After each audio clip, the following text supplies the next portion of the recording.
வாக்கு திருட்டை தடுப்போம், ஜனநாயகத்தை காப்போம் என்ற தலைப்பில் நேற்று திருநெல்வேலியில் காங்கிரஸ் கட்சி மாநில மாநாட்டை நடத்தியது.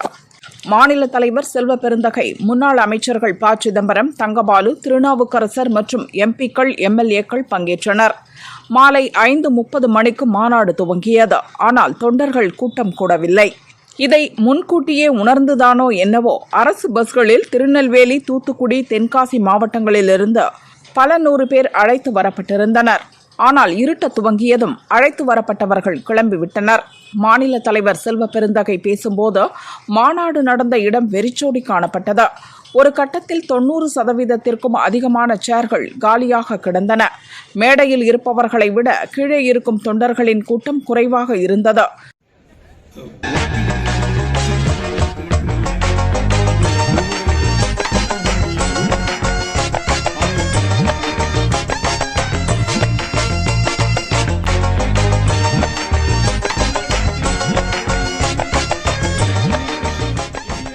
காலி இருக்கைகளை பார்த்து காங்கிரஸ் தலைவர்கள் உரை நிகழ்த்த வேண்டிய பரிதாப நிலை ஏற்பட்டது.